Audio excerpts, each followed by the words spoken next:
So yes, welcome everybody. As you just heard from the intro, this is another episode of the Real Life Sports Show with me, Sam Adams. And today, awesome guest today. This is probably, I hope, going to be one of the best listened to podcasts episodes that I've put out there because I'm a massive tennis fan. If I had to list my top three sports, athletics and tennis are up there. The third one I'd have to juggle around, but definitely athletics and tennis. I watched this lady, well, probably stalked you, which is a bit late to tell you that now. But anyway, but I watched this lady in all her doubles matches. Absolutely loved her attitude on court, and I was absolutely blown away and delighted when she agreed to be on my podcast. So, welcome to the Real Life Sports Show to Rennae Stubbs. Hey, Rennae. Well, thanks, Sam. Thanks for having me. You're very welcome. No, like I said just before we started recording, I was really stoked when you said that you would come on the podcast because I just watched you growing up. Like I said, I'm a massive watcher of tennis. I'm not such a great player. I do have a little go, but it's pretty poor standard. My dad was a tennis player in our family, and I watched a lot of you. You know, as when in my younger days. I don't think we're too dissimilar in age. I know you're 50, right? Big 50, yeah. The big 50. So I did watch you and sort of admire you. But anyway, look, you've done so incredibly well in your tennis career, in your playing career. 6-time grand slams in the doubles and mixed doubles combined. 4 times Olympian, which is incredible. Now you're a podcaster. You've been coaching as well, commentating. I know you're currently commentating. Is it NBC for the Olympics? I am. When I went into Wikipedia, I'm not going to lie, I had to scroll quite a long way. Yeah. No, I work pretty full time with the ESPN, but right now I'm doing NBC. Yeah, absolutely. So I guess focusing on your playing career first, which is phenomenal when you look back at it. Like I said, when I scroll through Wikipedia, it's pretty long. And on this show, we kind of like to, I guess, go behind what that was like, because most of us ever see, I mean, I work with athletes and sports pros, so I kind of get to see behind the scene, but most people, and for much of my life, I had no clue what it took to be an elite athlete, to play at the top level, the mindset, the physicality of that. And that's what kind of stuff that I like to talk about on this podcast. But first of all, I want to ask you how the heck you got into tennis.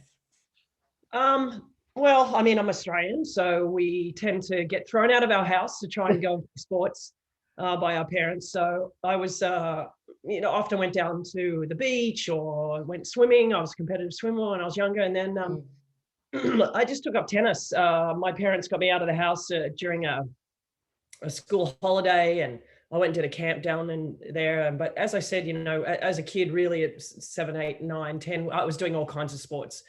And then I think I just really discovered that I was pretty good at tennis. So I kept going, and my brother was quite a good tennis player as well. So often as a kid, you want to be like your older brother or older sister. And so both my older sister and brothers played. And so I just kind of wanted to hang out with them. And then my coach at the time, I think he realized that I had a little bit of a talent. So he sort of stressed me having individual lessons. And then after that, you sort of start to get a little bit better. And then I went into playing some junior tournaments and started having results there, winning matches. And so it just kind of inevitably, you kind of keep taking the next step one after the other. And that's what really happened. Yeah. Awesome. And were you pretty naturally gifted at most sports, or? I think I would be described as a typical tomboy. Could really do any sport. Obviously with an older brother, I played with him all the time, whether it was cricket or, hitting golf balls across the park or playing rugby in the backyard or, doing various different, I swam competitively as a young kid. Oh, wow. Okay. So, I mean, I kind of just did all round sports. And I think that's really healthy for anybody or any kid or any parent that is wanting to bring their kid into any sport. Yeah. Don't maybe pigeonhole them into one sport too early. I mean, Richard Williams will probably tell you otherwise, but I think that that's a rarity. I think it's really important for all kids to sort of get their dexterity in everything they do. And so, I think it was probably about 11 where I started really concentrating a little bit more on tennis. Yeah, awesome. And I guess, I'm in good old England, which, we're not known for our weather. But out in Oz, I think, were you raised in Sydney, in and around Sydney? Is that right? Yeah. Yeah, So, I was raised in Sydney, so as I said, I had nice places to play and nice weather, and I think that one of the most important things is to find a really good coach at that age who's not necessarily focused too much on the results, but more on the technique and enjoyment of the sport. And I was really lucky when I was, my first early stages of playing. I had a really very enthusiastic coach that still to this day in his 80s, I would imagine, is still coaching. So wow. he was very passionate about the sport, and he sort of understood my passion for, just being rambunctious and a bit crazy and all that sort of stuff. Let me be me, and focused on my technique and things like that, and really was just more about he was so enthusiastic about my talents that made me feel good about myself. And I think that's really important for coaches when you're teaching young kids. If you have a kid that's got a bit of talent, rather than sort of tell them how great they are, just tell them how good they're getting every day, as opposed to how good they can be. Just you're doing so well today. Yeah, awesome. Were your parents sort of, as you could obviously naturally see that you had a talent for this? I mean, you didn't have a pushy coach, but also just a coach that encouraged you to just love the game, I guess, and get better with your technique. What were your family like once you sort of started to get because I'm assuming you moved away from the other sports, did you, and just focus on the tennis once you sort of got 11, 12? Yeah, my parents, there was at that stage, well, we just had a newborn. My little brother was born when I was about 11 or 12. So my parents had their hands full, my mom particularly, with 4 children at that stage and a young toddler. So actually thinking back on it, it's quite remarkable that they were able to do anything. My dad worked, very long, arduous hours over the nighttime schedule. He would work from like 11, 1 a.m. till 12 p.m. And then my mom had 5 kids to really raise. So, if I was out of the house, it was kind of like, you're on your own, kid. Here's your bike. Go. Those are the days where you could ride your bike around everywhere. And I was a very independent child. And I think my parents understood that about me and sort of let me be myself and let me go off and do whatever I wanted to do. I think the independence and just letting me pursue what I loved. I think it helped that I had an older brother that was kind of around as well. Just weren't so stressed about me being on my own. But honestly, I think my parents were they had their hands full with their own lives, that they just sort of let me enjoy what I was doing. And I rode my bike down to the tennis courts prior to school, or I took the bus up to school. So I really loved what I did, and they just kind of let me go.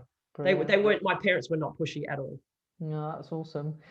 I mean, it's funny, you touched on Richard Williams. I've actually met Richard Williams and had a couple of conversations with him, only by chance, randomly, really. And obviously, we know the Williams sisters sort of really, that was their life, wasn't it? It was just, you're going to be that future goal was always, I don't know Richard personally or Serena or Venus, but that from what I've seen, the documentaries and everything like that, it's like that was like his one aim was that they were going to be number one, and that was it. Yeah, I mean, listen, I think when you can actually sort of try and get in the mindset of 2 young kids at that age, and their father just instills that passion in them. He was able to achieve, it's a remarkable story, to be quite honest with you. And, we see it from time to time. I mean, Naomi had a similar sort of upbringing. Father, and Coco Gauff, for example, as well. But I just think that I think that not everything's going to turn out like Venus and Serena. And, the one thing I will say about Venus and Serena is that I know them very well. I've known them since I were kids. And I mean, literally since they were like 10 and 11 years of age. So I just think the thing that above all of their talents and their ability to win matches and Grand Slams and is that they're really good people. Like, they're really nice people. He's done, Oracene and Richard did a really great job of upbringing 2 very, I don't want to say well behaved, but they're just 2 good people. And that ultimately is what we want for everyone, really, isn't it? We want to be a good person. To be honest with you, I think it's why they've had such longevity as well, because they've sort of managed their lives really well. And I think it's because they've had a loving family relationship with their brothers and with their sisters and with their parents and their sibling. You know, so it's been a loving environment for them. We've obviously also supported by their other sisters and the rest of their family, but yeah, it's a loving family, and I think that that's really important for. We've had our nightmare parents in tennis, and and Richard, I would not even remotely put in that category. No, like I said, I've spoken to him twice, and I had, well, you know, as much as you can make out of a 5-minute, 10-minute conversation with someone. But yeah, I had a couple of lovely conversations with him, and he seemed like an upstanding guy. But I just, you know, and I know Serena will say that it's family first. I think it, you know, you ask Serena what's a priority, and she will say family first. And you know, you were talking about your family, and that's why I'm really interested to hear. You know, because I always talk about family when I do these podcasts, you know, because you do get the pushy parents, you do get the parents that have this idea for their children like Richard, but there still can be a difference in that. And with that, when you've got parents like that, comes a pressure to perform, to show up, to continue in something you might not enjoy, but doesn't sound like that was your experience. It sounds like, you know, you love doing it, got on your bike, get out of the house, as long as you're doing something you enjoy, go do it. Yeah, exactly. I think, you know, one of the most important, if not the most important thing to instill in your child with anything is particularly their chosen profession is passion. They have to have passion for it. And if they don't, at some point that wears off, whether it be, you know, making them afraid to play or making them afraid to let you down. At some point, they will push against you. So if they have the passion for the game and you instilled that in them, no matter what you tell them, they're going to want to win because they want to play. And so that's ultra important.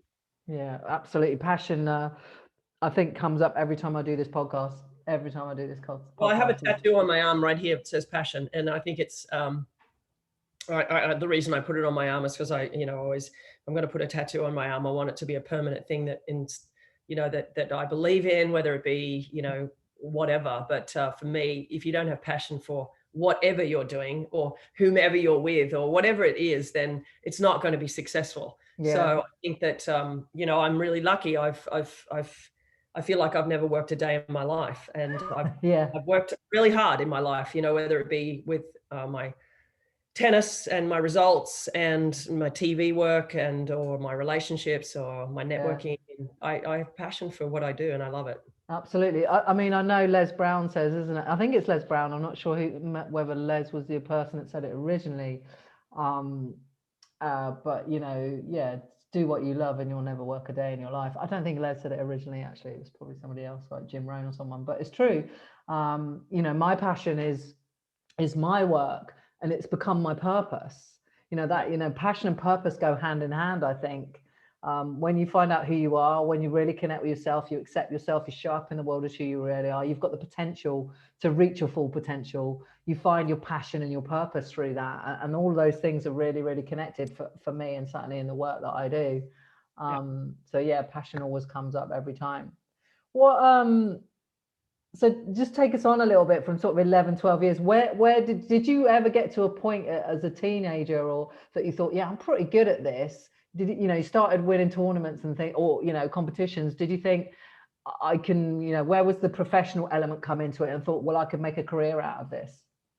I think probably the time that I felt like I could be successful, at least I know in doubles. You know, I had my struggles in singles just because I had a few injuries, particularly when I got to the highest point in my singles career. I had a fairly bad wrist injury that put me out for 9 months, and it really threw out my my climb up the singles rank. I got to 62, I think, or 4 in the world, and I was starting to really understand the game really well. But doubles always came so naturally to me, and I think one of the reasons why I knew I could be successful in doubles was that I used to practice really early in my career with a couple of really great former players in Kathy Jordan and Liz Smiley, for example. They played doubles together and they won Wimbledon together. And the year that they won Wimbledon, they broke the Navratilova and Pam Shriver streak of, God knows how many match wins that they've had, like over 100 or something.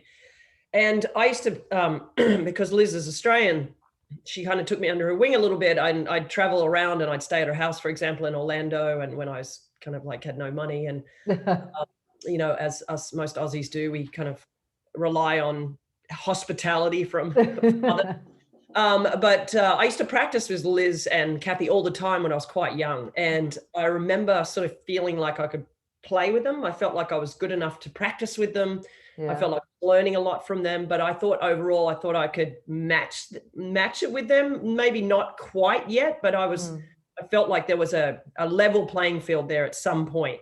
So that kind of gave me the thought that, well, you know, gee, say if I won Wimbledon, like I'm pretty good if I can keep up with them. And if I can, you know, if they want to hit with me and practice with me and have me on the court, I can't like say how valuable that was for me as a young player. And I think I see young players hitting with older players now, or more established players. And if I was working with anybody and you know, a top player asked my player to hit, I'd be like, you're hitting with them, I don't care, you know, because you learn so much from that moment. And sometimes you can be on the court and you can be playing against them and going, I'm kind of matching it with them. Can't I be as good as them? You know, so it kind of takes a little bit of a mirror to be shown in front of you with the ability that you're playing against. And so for me, playing and practicing with them made me feel like I was possibly good enough to do it. And then obviously when I won my first tournament in doubles, Helena Sokova, who was a great former singles and doubles player, I remember her. I played against, and she asked me to play after I lost to her in the following tournament. And you know, of course, I actually said no at first because I was so scared that if we didn't win, it was all going to be my fault. I kind of had to put my big girl pants on and said, yeah, okay, I'll play. And you know, I knew from that moment on, then okay, you're playing with the big dogs now. Like you need to get your, you know what, together and show up for this player. And you know, I was just really blessed that she asked me to play, and that was the first tournament I ever won. I couldn't have played or asked to play with a better partner because she was so experienced, and you know, she kind of led me through that tournament, and we ended up winning the tournament, and that was the first of 60 doubles tournaments that I won. So you know, I thank Helena so much for even seeing, you know, what others that maybe had seen in me, maybe I hadn't seen in myself yet, to say, hey, listen, you're pretty good, why don't we team up? And so I thank Helena for a lot of you know, at least the beginning of my career, getting me started. I mean, excuse me, that's some record though, isn't it? 60 titles, that's just like, wow. Yeah, no, that is incredible, you know, incredible. I guess once you become sort of more successful, you know, as a kid, what was there, you know, what was your kind of life like back then? Was it, because, you know, when I talk to a lot of athletes and young footballers and the like, you know, and the training and the discipline that they have to implement and stick to in order to be at the highest level. How was it for you in those early years? Well, you know, before I moved to the US, you know, prior to I bought a house there when I was 25. I had enough money at that point to be able to put down, you know, down payment, and I was very lucky that way. But, you know, prior to that, I was traveling around, as I said, a lot. I was kind of like trying to get help from the federation. I mean, I you know, I did a lot myself, to be honest with you. Like by the time I was 20, I was really out of the system in Australia, and I was, you know, thrust into the world on my own. So, you know, I just relied on being around good people and good friends. And as I said, people like Liz Smiley, who had a place in Orlando, and I used to sort of just turn up and stay with her. Or, you know, I remember staying with Pam Shriver one time, and she kind of took me under her, and Tracy Austin. I mean, you know, these are older players that sort of, you know, sort of put out a hand that I could practice with them and stay with them sometimes. And I just, you know, I just grinded my way. I just grinded away. And, you know, then I started playing doubles with Lisa Raymond, and, you know, my life changed then. And we, you know, became very successful. You're phenomenal, you guys. For those 6 or 7 years, you know, we did very well. And, you know, we were a partnership as well. I mean, we ended up being, you know, partners in real life. And so that kind of put us into this cycle of like a 7-year winning and being in a relationship, and also like, you know, so we were kind of back and forth staying in each other's home. So, you know, I felt like I had a real sense of, a home for me, you know, being away from Australia, and having Lisa, you know, on the road with me all the time. And us having tremendous success together. And so, I was lucky in that sense. I made my own community basically. Yeah, With sure. that. But How is that though, dealing with because when it's funny because I've been watching the Olympics. Obviously, the Olympics is on, and there's quite a few couples. There was badminton. I was just watching badminton, and Great Britain. We've got a mixed doubles, and they're a couple. They're a partnership in real life as well. And I just wonder how that is really, how you manage that dynamic. It's not recommended. Well, although actually Lisa and I were best friends. So we just, we took the highs and the lows together. But, the lows were tough, but we also were so supportive of one another. Awesome. That we were able to she was able to let go of losses really well. I wasn't so good at it, but overall we managed pretty well. I mean, we had our moments, but anybody in life has their moments with their partners, whether it be just going shopping. So yeah, I mean, we had our moments, but the success we had was, I mean, that overshadowed everything. I mean, to win the Grand Slam, and my first Grand Slam and our first Grand Slam together as a couple was, it was pretty unbelievable, to be honest, that I got to share that with my best friend.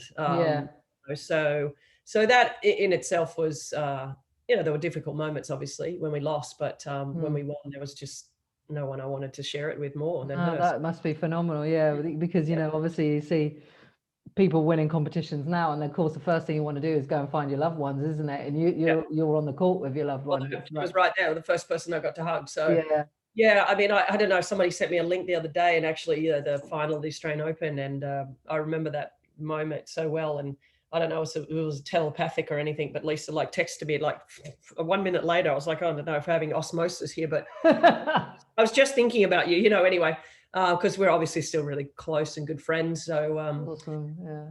So it was just a maturation, and then we broke up, and our partnership broke up, and then I started playing on and off with Cara Black, and I had quite a lot of success with Cara. And, I was lucky getting Cara because she's, really one of the great doubles players of all time as well. And she could handle my ups and downs and my crazy on the court. And Cara was, just one of the best human beings I was ever around on the tennis court. And she just had such a great tennis IQ. And I played some of my best tennis playing with Cara as well.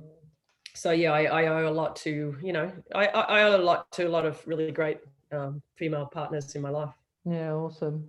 Thank you for sharing that, by the way. That's really good to hear behind. You know what, growing up, I was like, well, these guys are a couple. It's always that in my head when I was watching you play tennis. And I just wonder how that works, because it can be tricky. Like you said, just going to do the shopping, let alone your career, your job, as it were, and you're doing that at close quarters. We can be very honest with one another. Sometimes good, sometimes bad. But it sounds like, from what you were saying, that you manage the losses maybe less well. Well, because my personality is very different to Lisa. Lisa's very low key and sort of would run. Lisa would rather run away from confrontation. I'd rather run straight through it. So you can understand why the juxtaposition of our personalities on the court worked, really, because sometimes she needed pulling up and sometimes I needed pulling down. So it was a good combination. Same with Cara. Cara was quite a quiet, individual, very, I wouldn't say shy, but very quiet. And so, she could bring me down, I could bring her up. You have to have balance, that opposed personality on the court sometimes. And it just worked for us. Amazing. How was, in terms of sort of, I guess, fitness and your routine for that, leading up to all of that? Because, that's where the hours are, isn't it? In the practice ground, you go out and play a match, might be a couple of hours, I don't know. But the day in, day out grind, because we the public get to see the glory, like I say, I watched you win many times and we see all of that and we think it's easy. But really, what was that like, going behind the scenes, your day in, sort of day out practice and regime like? Yeah, I mean, look, the public see a tenth of what we do, really, maybe 20% of what we do, because obviously playing the matches is quite a big chunk of the day. But there's the practices, the 3-4 hour practices when you're not at a tournament, and you're an hour to an hour and a half in the gym and all that sort of stuff, and then all of those things that go along with it. And now you have a sports psychologist and various things that a lot of players do now. So there's a lot of, then there's physio and massage and all that. And yeah, you say, oh, what a massage, how great. But believe me, it's just it's part of the day that you have to do because you have to take care of your body. So it's just a lot of hours that are put into off court as well as on court. And then obviously the matches and the stress that goes into, the thing that you don't really see also is a tournament play, you may be fourth on. So that whole entire day, you're just stressed out, Right. So it's not like you wake up and you just, you have your day and you're having a great day and then you switch on and you go and play a match. You are stressed from the moment you open your eyes. Right. So that's why you see players get so excited when they win, because it's been, it's that release, isn't it? Hours of like stress that they've been under from 9 or 7 a.m. in the morning till, let's say, they're fourth on and they get off the court at 7:30. That's a really long day of stress. And so finally they can kind of let it all out after they win a match or they lose a match. But it's it's I think stress is underrated in our world. No, definitely. I mean, obviously Naomi has sort of touched upon it a little bit in the last little bit, but I could name hundreds of tennis players that have felt the stresses of this life, and some that have retired early, some couldn't take it anymore, some thrived, some didn't, and it's not something you want to really, it's not something you talk about very much. No. But I can tell you the one thing that every tennis player says to me, and I just recently saw Kiki Bertens, for example, who I believe lost yesterday, maybe played her last singles match in her career, but she said to me warming up at Wimbledon, she was warming up for her singles match, and you could tell she was just looking very stressed. And I looked at her and she looked at me and she goes, I'm not going to miss this. And I said, I'll tell you, that's the one thing I don't miss, is that stress before a match. And it just takes it out of you, so those are the little things that people don't see. Yeah, no, absolutely. And I've written down about, mental health, stress, and Naomi, because it's obviously been very much in the media. And, some of my clients that I work with, I've got a young, very talented runner, but managing the stress has been their biggest challenge, which has led to depression, which then leads to, all sorts of, spirals. And as you know, so I kind of know a little bit about the stress that goes on about competing, about that kind of life, because you're very much in a bubble, and especially on tennis tour, you're literally all traveling around together. So you're in your own little world, and your identity is wrapped up pretty much in that world as well. Identity is a massive thing for athletes as well. It's definitely, you can say it until you're blue in the flat face, and now as a coach as well. Your identity is not wrapped up in your wins and losses. Your identity is wrapped up in who you are as a person. And I think that's the one thing that I'm fairly certain is that Ash Barty has done really well over the last 2 years since coming back. I mean, this is a player that quit the sport at 17 because the stresses were getting too much for her, even though she had, I believe, had made 3 Grand Slam doubles finals, at least 2 at 17. That's unbelievable. And I remember her having the conversation with me at Wimbledon and saying, I'm going to take a break. I'm going to stop. And I was like, what? Like, I just couldn't even conceptualize what she was saying to me. I was like, even as shallow a thing as she'd made, like at that point, like $700,000 that year. And I was like, wait, you're walking away from this? Like what? But, she was over it. She was stressed. She was depressed. She was sad. Missed her family. She wasn't having, maybe she wasn't feeling she was having the results. She wasn't getting the results she wanted. But the bottom line is she stepped away for almost 2 years of her career. And now look at what she's been able to achieve coming back, because she found joy in her passion, right? Again, for the sport. And what people don't realize is that since coming back, if you ever hear her talk, she says we all the time. Yeah. We've done this today. We did this well today. We achieved that. We have been on the road. It's never I, never, never, ever I. It's always we. And you would understand that's a way of taking pressure off of I. It's a way of making it, this is a team thing with her coach and her whatever, whoever's around her. it's a team environment, which is what she likes, because she walked away from the game to play cricket. Cricket, yeah. Because she wanted to be in a team environment and maybe share the stresses with the team. And so maybe that's her way of, sharing the stress, that it's not just on her eye and her identity. And I think, her saying it took her a long time to even verbalize that she wanted to win Wimbledon. Yeah. And, once you do that, then, okay, well, hello, Yeah. have you done it yet? So all of a sudden you're like, oh, I haven't done it yet. Oh, the stress. So, I think if there's one thing to learn from watching Ash Barty's maturation through her life, is to understand that she has learned. She didn't pop out like this. You know what I mean? Like very unusual. Like, there's a very rare Richard and Williams, Serena Williams, Venus Williams situation. She had to learn to deal with the stress. Yeah. And she had to learn to deal with the possible disappointment of not playing well, or what people think of her.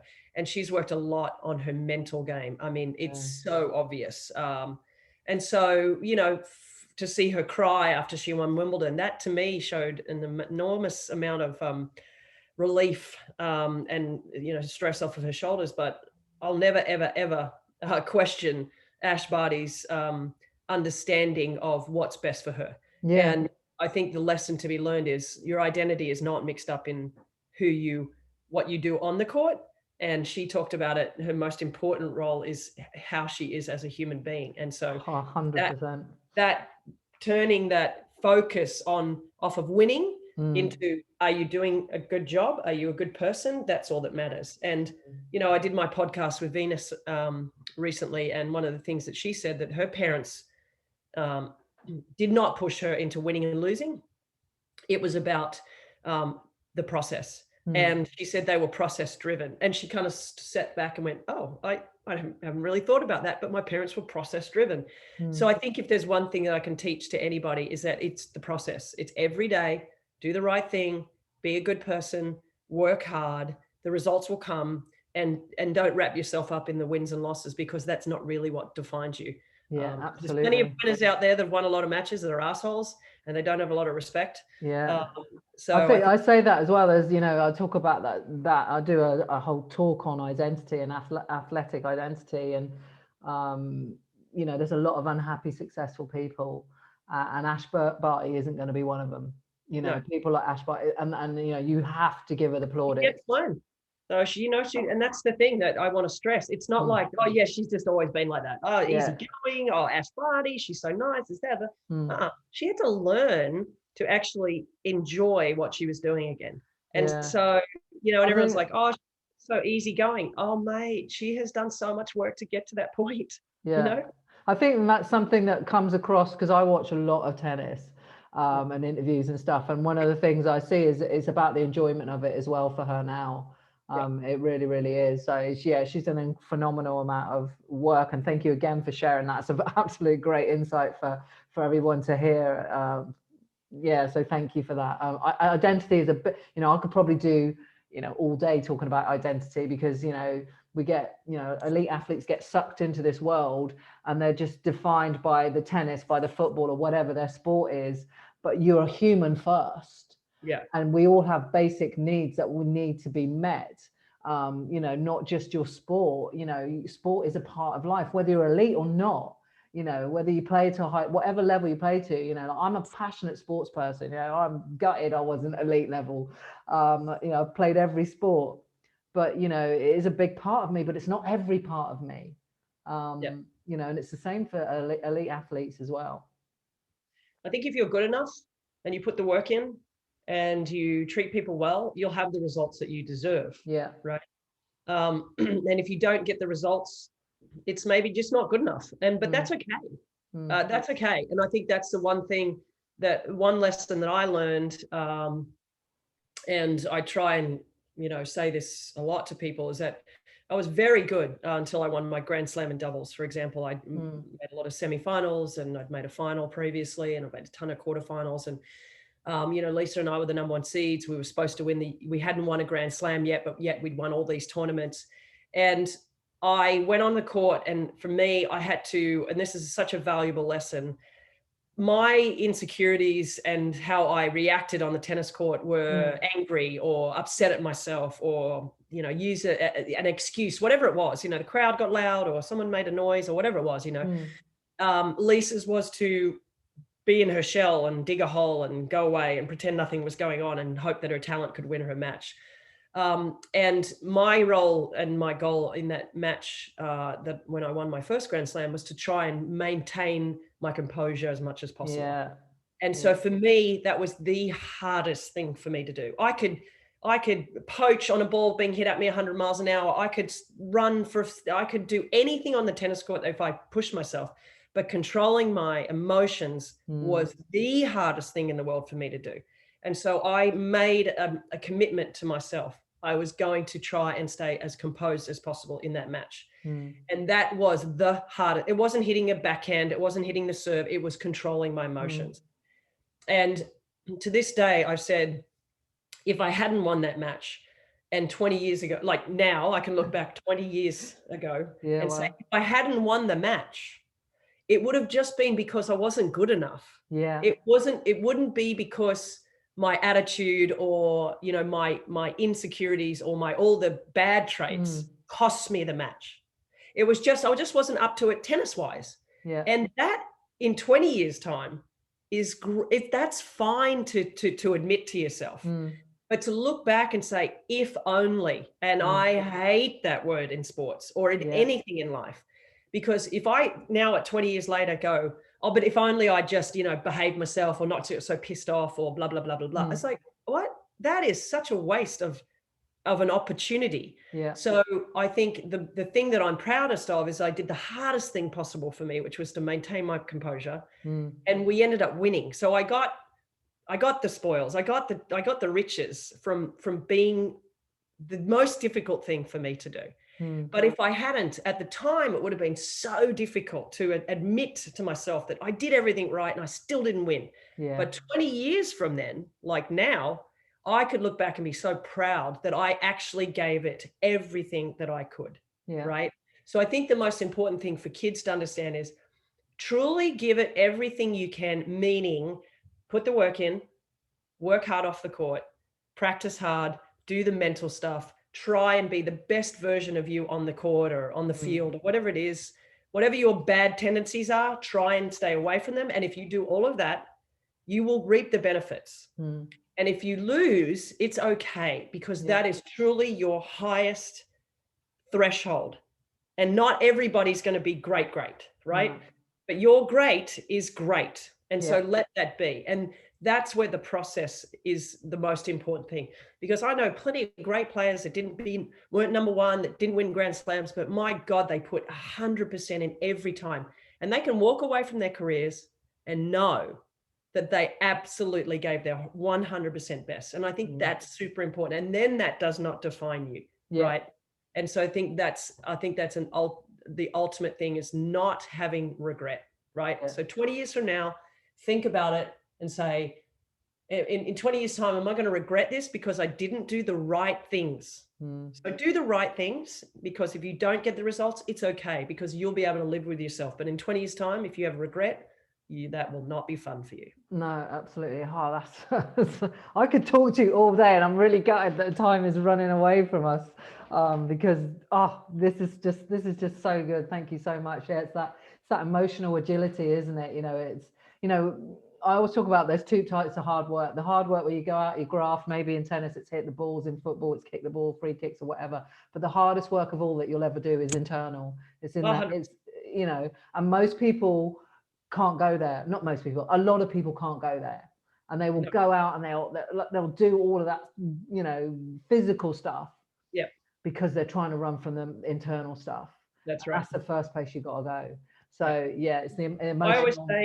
I always talk about it it's like a path, right? It's like a V, and you come down a one-way road, and then you get two streets, right? One goes right, one goes left. The one on the left is the easy way, right? It's the easy way. It's how you react. It's how you internalize. It's all your default bad, right? Is left. but it's easy because that's what you're used to doing. And then going right is really hard. And it so goes against every grain inside of your body. And but the right side is the right way to go. But you tend to go to the left because you're like, oh, but this is so much easier. Yeah. This is what I know. This is only what I know. And it's a path of least resistance, and I say, take the right path and take that way and hang in there. And in the end, that is where the pot of gold is. That's where the pot of gold is. But you have to trust that that's where the pot of gold is. And if you don't get there, it's not that the gold wasn't there. It wasn't your day that day. Yeah, absolutely. Absolutely. Oh, this is so good. Oh my God. So many things I want to touch on, Rennae. I guess I want to just quickly go back to the mental health thing and talk about Naomi really, really quickly, because obviously that, her not, doing the media stuff, that she got fined for all of that. What are your thoughts around mental health and the kind of support that young players get in tennis? Is it improving? Is it very lacking still? Well, I think with Naomi, look, I think if she could go back and redo this, I think she would go back and redo it in a different way. I think that she wouldn't have put that statement out, first of all. I think she would retract that and try and do it a little bit more behind the scenes, maybe through her agent, through the WTA, through the ITF, through Grand Slams, and just say, look, I'm struggling. I just think that, I'm having a hard time with these press conferences, these guys coming at me with these crazy, stupid questions and whatever it is, and let's try and work around that in some capacity. But when she went out publicly and said it, now all of a sudden everybody knows, the players all know. And you have to imagine, every other top player is having to go through press conferences, right? And then you've got some that, don't want to do a press conference, but don't have, $15,000 just to throw away, right? It's, Naomi obviously has the money to be able to pay her fines. Yeah. So it created an unfair advantage, right? For her to be able to blow off press conferences when other players are having to do the press conferences, right? So she's spending an hour and a half of her day at home in her comfort, of her hotel room, when other players are going through an hour and a half of post-match press. And that's how long they take. A good player it takes about an hour and a half of their time out of their day. So in that respect, I understand how the players were not supportive of her. So I understand that from their perspective. Yeah. The flip side is, but what's best for our sport and what's best for our athletes? And for me, I think we need to scrap all the people that come into those press conferences. I think we need to look at who's in there. I think there's a lot of people in there that don't really care about the players. They just want to, a tagline or, some quote that can blow up and sell to a newspaper. And, as far as I'm concerned, some people might take this, and be really pissed at me about saying this, but, the press, the written press, they pay no money to us, right? As players, they pay no money to the tournament. They don't give us any, they give publicity, quote unquote, by writing a story about us, but really that's not where the world is now. The world is television, social media, and their own platforms. Naomi has her own platform. She has millions and millions of followers. So, the world is evolving. So as far as I'm concerned, the marriage between TV networks and players needs to stay, because really that's where the player makes their money, right? Yeah. The face on the television, they're being asked questions that they get to answer, that you cannot change those words. Those are their words, right? They don't want to answer a question, they'll just say, well, I'm not really going to answer that, move on. So that marriage needs to stay with the networks, with television, because they're the ones that pay the big dollars. Obviously I say that working for ESPN, but it's true. ESPN pays millions, and tens of millions to put on the network, have the rights. Absolutely. Right. So we're, essentially TV is paying the players those massive checks at the end of it, right? And they're also getting their face out worldwide on their television screens. So that marriage needs to stay. The written press, I think they need to restart them again. And I think that they're antiquated. I think they need to change. I think that there's an opportunity to have a watershed moment with Naomi and say, can we do better with who we let into those press conferences? And, for someone's mental health to go in there and get asked the same question over and over and over, and nobody, their names aren't attached to it. Some random dude from some random paper who nobody reads can ask some random question that's just, soul wrenching. And it's like, people say, oh, well, you don't need to answer it. But the problem is you've been asked the question already. It's been thrown at you. And I had a conversation with somebody the other day who was a very well-known tennis player in her country. I'm not going to name any names, but, Sure. she had a phenomenal couple of years. And she said to me, it was, I went in there and I did that. And it was the questions that were asked me.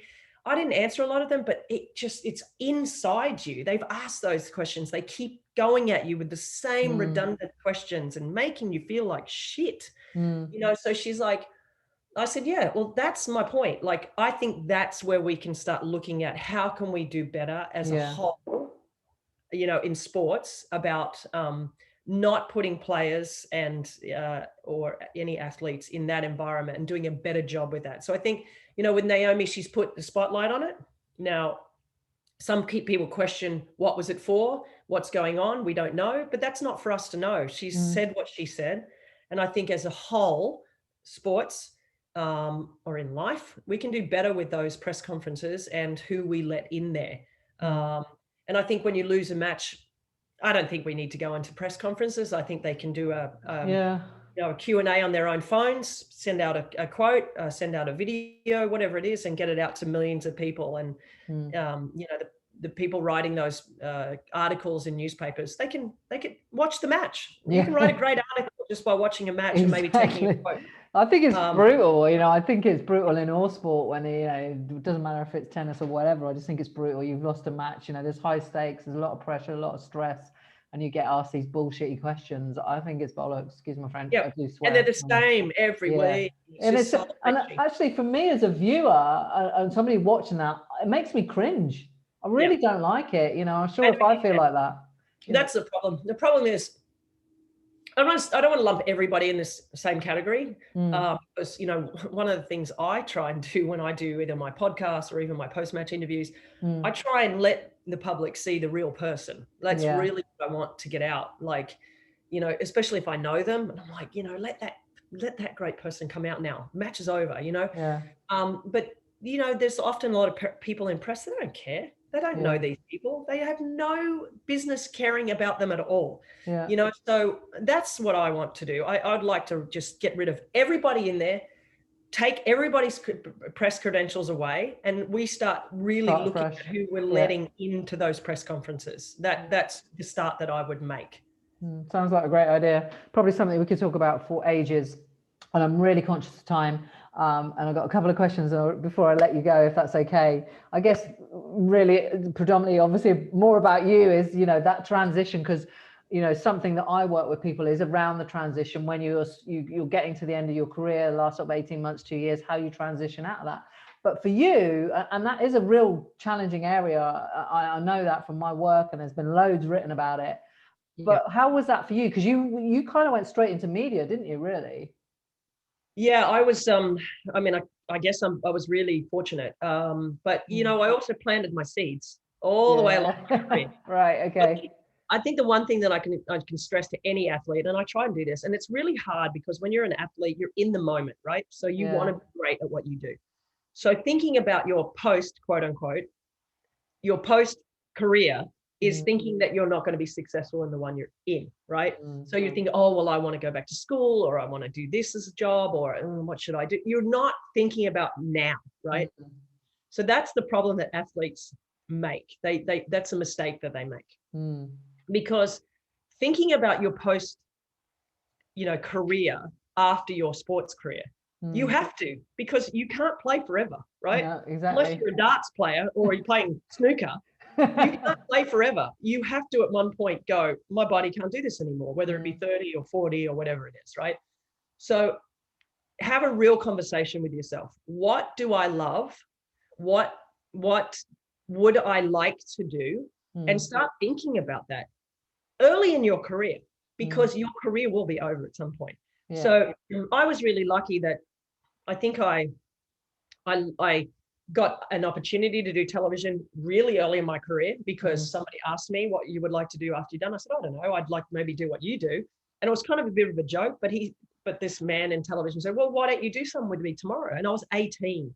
Wow. And I said, And so I did that. So I knew right away, I was like, oh, I don't mind doing this. And then throughout my whole career, whenever anyone asked me to do, would you want to do a bit of TV or radio? I said, yeah, sure. And I was very focused on my career. Yeah. But when I knew that I could, and it wasn't taking away from my job, and everybody who knew me knew that I was super focused on what I was doing, I did that. And so I did little peppering of television through my entire tennis professional career. Yeah. And I played 22 years. So as I was, going along, then people could see, oh, I did that.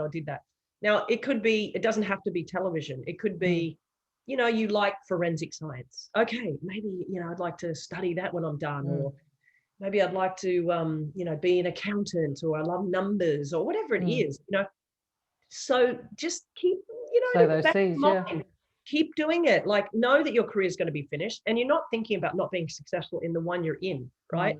Just know that at some point you will stop playing or being an athlete. And so what do you want to do afterwards? And so have a real hard conversation with yourself about that. It's not about not being successful in the one you're in. It's about knowing that you want to be successful in the next one. Yeah, and so, absolutely. I mean, I was lucky. I went straight into television, literally, because I'd already done so much television prior to me even stopping play. So, I just got lucky. And I will say the most important thing to do is when you have a little bit of a name, or you have the opportunity to meet really like amazing people, whatever it is, whatever you love to do. Well, let's say you want to be a writer, and anyone who does another profession loves to meet athletes, right? So use that, right? Go, if you want to be a writer, go, maybe I'll send a text or an email or a Twitter message to some famous writer, and maybe they'll write me back and be like, oh, would you like to come to Wimbledon? Yeah, or could I do an internship, right? So use your name, like use the fact that you're a professional tennis player to get your leg or your foot or your toe in the door absolutely of your next profession. Yeah, that's so important, because once your career is over, people kind of tend to like go, okay, you're a former player, whatever. But when you're playing and you're in the moment, people want to know you. So absolutely. Use your notoriety while you have it. Yeah, absolutely. No, that sounds like amazing advice. Again, another subject probably talk about for ages, but I know like I said, I'm really conscious of time. So obviously you ended your career, you've gone into media, which has been amazing, and you've done a bit of coaching as well. How has that been? How have you found that? Because I know you were coaching Karolina Pliskova for some time, and how did you find that? I love to coach. I felt like I coached throughout my whole career, whether my doubles partners or I'll take offense to that, but they'll know what I'm talking about. I'm a student of the game. It's what, it was one of my strengths as a player. I could really read the game. I could look at someone's strengths and weaknesses pretty easily. I think technique wise, I sort of understand the game really well. So it was kind of a natural sort of progression into that. And I stumbled into it really. Carolina randomly texted me. I had done a little bit of coaching prior to that with some friends, Casey Delacqua, who was playing, and asked me to help her out a little bit when she had her come back from her shoulder surgery. And so I'd done a little bit of this and that, but, I was doing television, and Carolina just randomly texted me out of the blue, would she come to Singapore? And I was like, okay, this is so weird.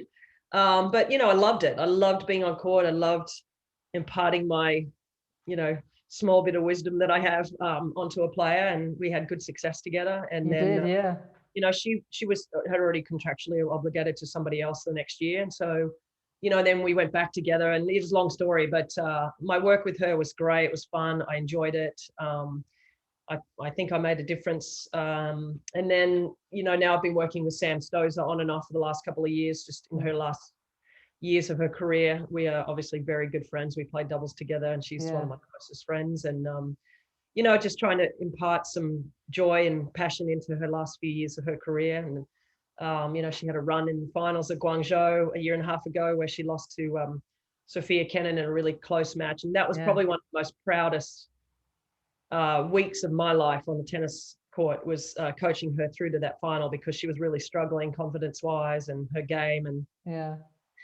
to see her get to the final, I was, it was honestly, I was I've had some really great moments in my own career, but that I've told her recently, it was one of the most proudest moments, just to see somebody I care about and, you know, could influence a little bit to have that week, you know, and get her to have a little bit more joy in her game again. That was great. So you know, I have a hard time. People are like, well, what do you love more, coaching or television? And I said, it's hard for me to pick between the two of them because I like them both so much. In the end, it's just imparting what I love about the game. Yeah, either one is the same, isn't it? Yeah. Or the viewer. So it's like the viewer or the player. So, you know, I obviously, you know, Sam's career is coming to an end at some point soon. So, you know, we'll see if I start working with anybody else. I did a bit of work last year with Jeannie Bouchard as well. And I really enjoyed that as well. She's a hard worker and, you know, her ranking was like 350 when I started working with her. And she got it up to, you know, within the 120s again after a great 12 months. So here's a question for you then. If you could work with anyone right now, who would it be? Oh, wow.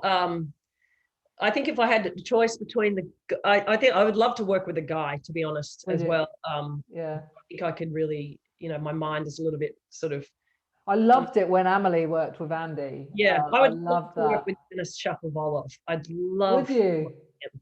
Yeah, I think yes, I would love to work with him. And I mean, there's plenty I could pick from, but him for sure. And then in the women's, wow, I mean, there's lots that I would like to work with, but you know, there's so many talented women out there, and there are some that, you know, need some coaching right now.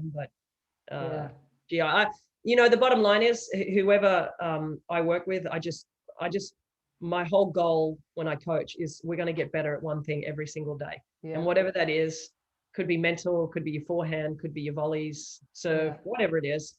Let's just get better at one thing every day and see the positives in what we do. Yeah, awesome. Listen, Rennae, I'm really conscious of time. I kept you way longer than I said I would. Just one last closing question. I normally have about half a dozen. We don't have time for that. But I guess what has been your standout highlight moment of your career the last sort of 20, 30 years? What would it be? Is it hard to pick? Is there too many? Yeah, it's like picking your favorite child, really. That's easy, you know, for me. No, but everyone has one. Just kidding. Oh boy, I mean, honestly, Sam, there's so many. I mean, winning my first Grand Slam in Australia is probably the greatest day of my life. You know, to have achieved what I said, you know, to be able to control myself and get through it was such a hard match. It was such a tough match, you know, just start to finish. You know, defeating Martina Hingis for the first time on that court in her entire career was pretty great. But, you know, also, you know, getting that first Wimbledon title, like that's just a memory I'll never forget. You know, pretty special, isn't it, Wimbledon? Pretty special. Yeah, but you know, winning it twice with Cara and winning it with somebody other than Lisa was also something that was so meaningful for me, you know, to have achieved something with somebody other than Lisa, who I was so successful with. I mean, that's just this endless, you know, winning the mixed doubles open with one of my best friends and Todd Woodbridge. I mean, it's playing for my country. I mean, you know, that I was very blessed. I was just we haven't even touched on the Olympics. Like, you know, 4 times you went to the Olympics. We haven't even talked about that. Yeah, but that's fine because I never won a medal. So don't want to talk about that. Oh, I want to talk about it. I've got 101 things I want to talk to you about. But listen, I think we need to call it there. I mean, it's been a phenomenal conversation. I do feel like I could probably speak to you for another hour. I want to thank you for your generosity of time today. It's been an absolute pleasure talking to you. You're welcome, Sam. And thanks for having me. No, my pleasure.